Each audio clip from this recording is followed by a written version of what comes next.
Hey there, beautiful people. Thanks for joining me today. I'm going to dive right into this and talk to you about my henna experience. Now, I had a very terrible, scary, traumatic, life-changing experience, to be honest. And I just wanted to share it with you guys because I don't know if there's anybody else out there who have experienced exactly what I've experienced. But if you have, after you've heard my story, please let me know in the comments because I'm trying to find other people who may have had the same experience. I've done my research, lots of research since what happened to me, and there isn't much videos or information about this. So I found it to be quite important for me to make this video today. Yeah, henna, whoever would have thought. So this year, my fiance and I decided to get married at Burning Man in Black Rock City, Nevada. We are both, I guess you'd say, very artistic, hippie kind of people, and I've always loved henna. I've always thought it to be quite beautiful. I've had henna done before. This isn't the first time I've had it done, but I did have a lot of it done on me this year, and I wanted just to be covered in it, and my fiance wanted to be covered in it. So we ended up getting it done a day or two before we ended up getting on the plane to fly to Reno, and yeah, it turned out quite badly for me. We ended up finding a lady who does henna professionally through a close friend. This lady who has done henna, she's done it for 45 years. She's done it for multiple weddings, photo shoots, fashion shows, and she uses multiple different kinds of henna. Usually you hear in the news that it's the black henna that is problematic for people, and you hear people get burns and everything else that comes with black henna. Like some people can have a really bad reaction to it. So I did my research. I knew what henna not to get when we decided to go and see this lady.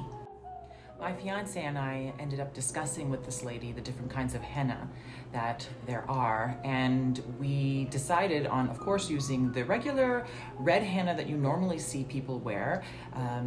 She also let us know that the henna that she had was organic, so we were like, okay, great, let's do this, it's great.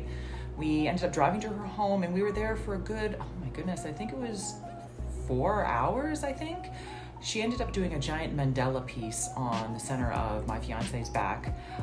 Both of the top part of my hands were done, and I also wanted a giant necklace around my neck that was absolutely fabulous, really, really gorgeous. So that's what we did there. I'm going to show you some video now of it being applied and just how gorgeous this piece was. Here it is, just the left side done, almost finished, and the right side. As you can see, it covered my shoulders and my collarbones. Loved it.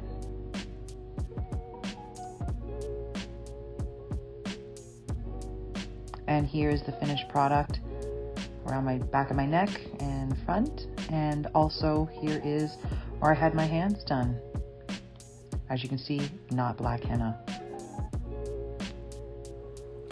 After we ended up doing the proper steps with the henna, like after letting it dry, crusting it off, things like that, it darkened within 24 hours, and that is when I started to not feel so good. And I didn't really put two and two together at the time because I've had my henna done before, and I didn't think it would be that. But what ended up happening was, like I said, I had the henna done, went to bed, woke up the next day, and was getting myself prepared to get ready to leave to go on the plane, but at home just getting last minute things together. And I started feeling, around lunchtime, I started feeling nauseated, and I started feeling really dizzy.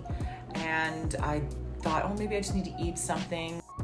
My fiance suggested that maybe I should lie down, take a nap, maybe, maybe you'll feel better, just rest. So that's exactly what I did. But when I woke up from my nap, I was even worse. I I felt even dizzier, I felt even more nauseous, and I started to become lethargic, and I couldn't even hold my head up anymore. My whole body just seemed so heavy, and I flopped down on the couch, and I just couldn't move. I almost couldn't talk. I couldn't even speak. So my fiance ended up calling 911, and I was rushed to the hospital by ambulance, and that was absolutely terrifying because I almost couldn't breathe. I couldn't speak. I was drooling. It was absolutely horrible. Once at the hospital, they took me in. They gave me blood tests. They ended up giving me a CT scan to see if I ended up having a stroke, which they saw that I hadn't had a stroke, and they ended up giving me some medicine for my dizziness. They were asking me, what kind of dizzy? Is it just like spinning? And I had to explain to them it was like the whole room was moving. Like everything was moving. Like even though I would be looking straight at you, I could see the wall and everything kept moving to the left. And it was constant, like it was a constant moving. They ended up keeping me overnight in the hospital, which was devastating to me because we were supposed to be on the plane to leave to go to Burning Man to get married. So we had to reschedule our flight. And so I stayed overnight. We suggested to the doctor, we thought maybe it's the henna because they were asking me if I've done anything different. And I said, I have not done anything different.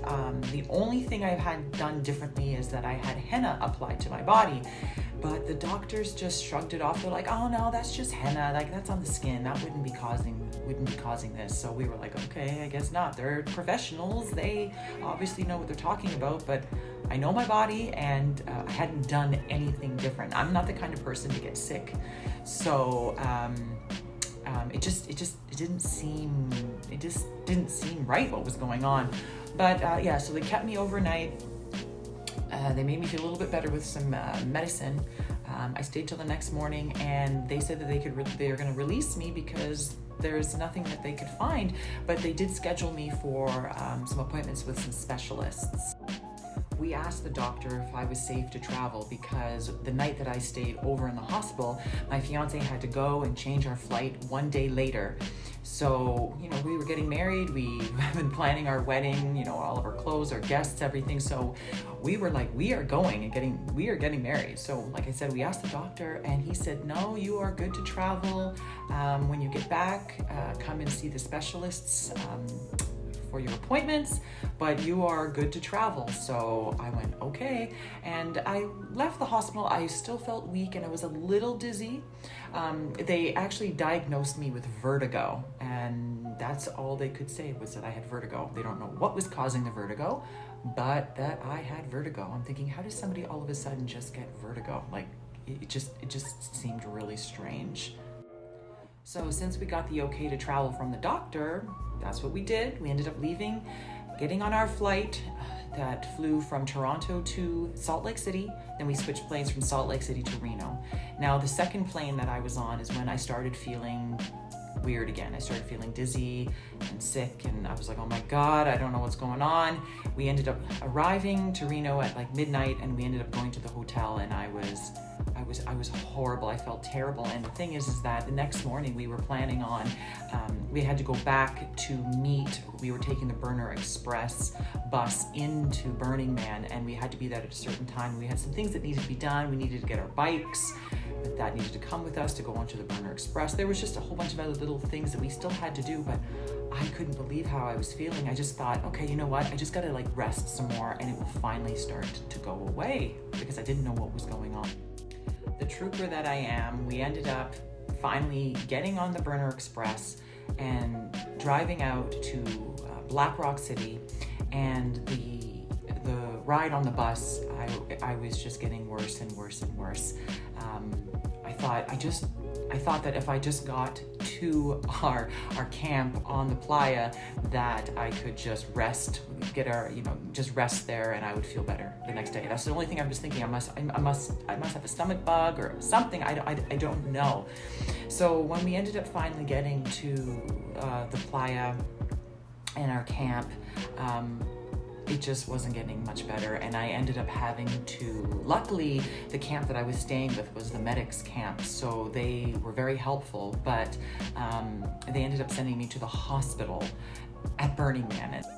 Once in the hospital, I explained everything that had happened to me. They ended up giving me some, the doctors there ended up giving me some more medication for dizziness, and that's all they could do for me. And they told me that if this doesn't go away by tomorrow morning, that you need to probably leave.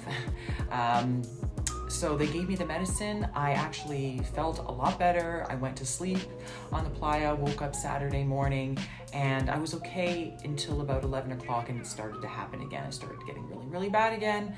I couldn't walk. I couldn't, the sun was, the elements were just too much for me. It was too intense, and I actually had to go back to the hospital, but this time it was by ambulance on the Playa back to the hospital at Burning Man.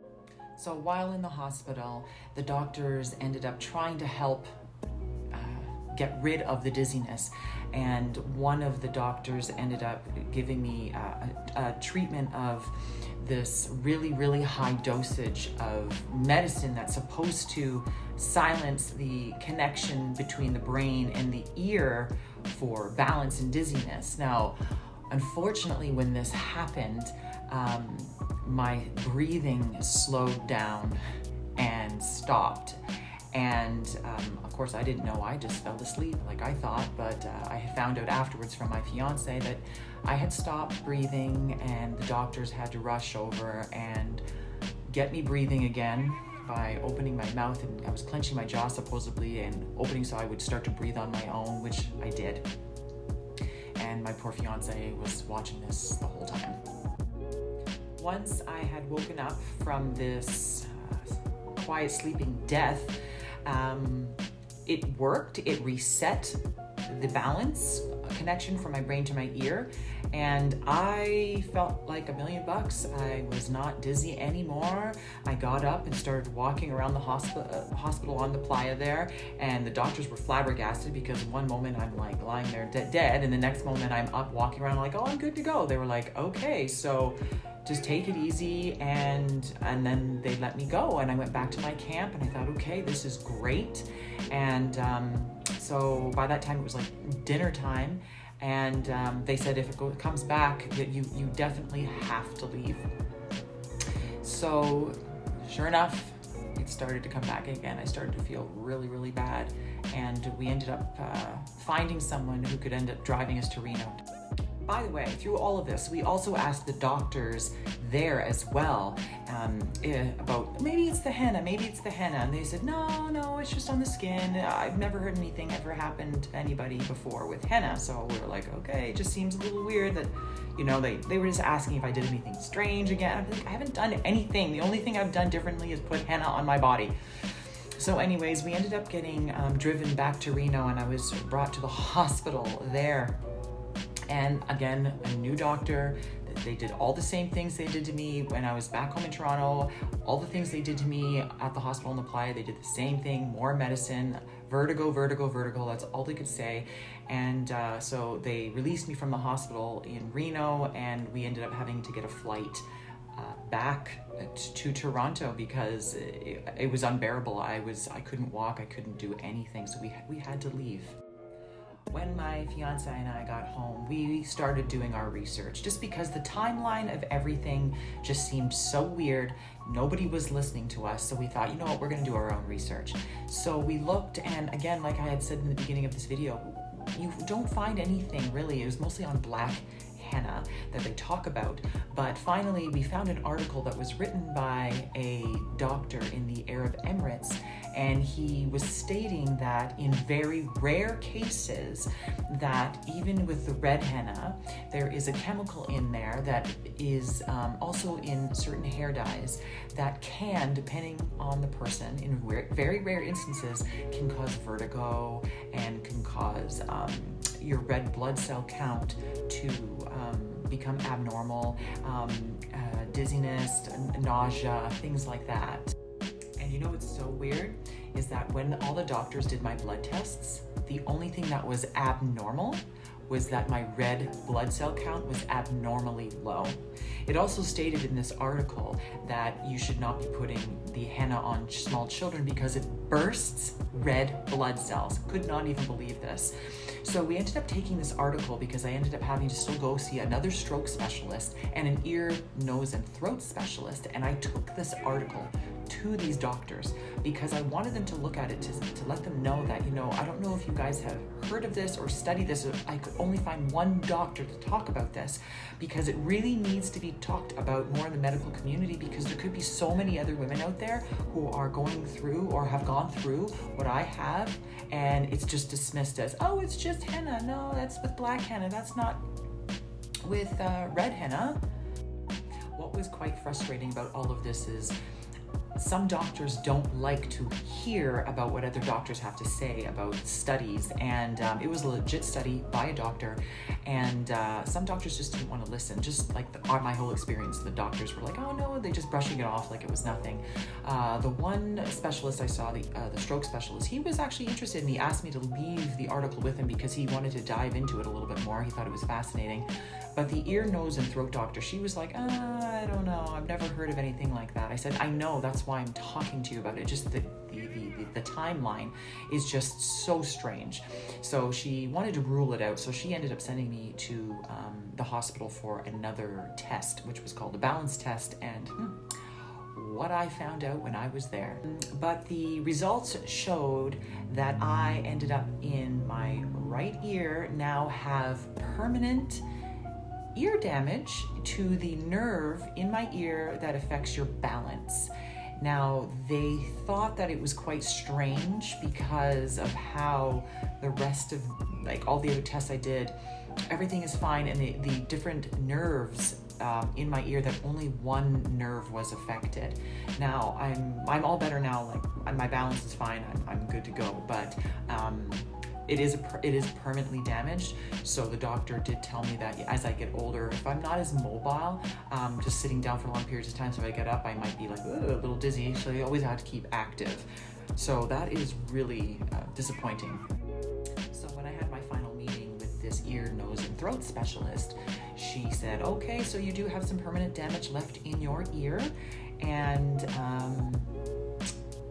she told me that she ended up researching a little bit herself, and she said she ended up speaking to 10 different doctors. She said 5 of them were Canadian doctors, and 5 of them were doctors who were either from India or have worked in India. And she said out of all of the doctors, only one of them, the one gentleman who was from India, lived in India, worked, and then is now in Canada working as a doctor, stated that he had only seen that happen once with someone who had a very bad reaction to henna that was not black henna, and who did get dizzy and have vertigo and things like that. So she says, okay, so it is a possibility, very rare, but it can happen. And she said to me, my advice to you, never get henna again. I'm like, wow, okay. So moral of my story is be careful with henna. I know that millions of women have been using it since the beginning of time. They're using it right now. There's many different people getting all kinds of henna. I seem to have had a bad reaction, I guess because it was right on my neck. It went right into my lymph nodes, and I just had a really bad reaction to it, unfortunately, because it's unfortunate because henna is quite beautiful and I love it, but I just wanted people to know my story, that, you know, not just the black henna, all henna you got to be careful with. I'm going to put the link to that article in the comments, so check out the study from this doctor so you can see it for yourself. But I hope that this could help, because I just don't want anybody to go through what I went through. Thanks for joining me today, guys, and I hope that this could help. And if you've had a henna experience that hasn't been the best, or if you know someone, please leave it in the comments. If you have any other questions that you might have for me concerning this, again, just ask. I am very open to letting you know, because like I said, I don't want this to happen to anybody else. But thanks, guys, and until next time, I will see you guys again, and yeah, see you guys later.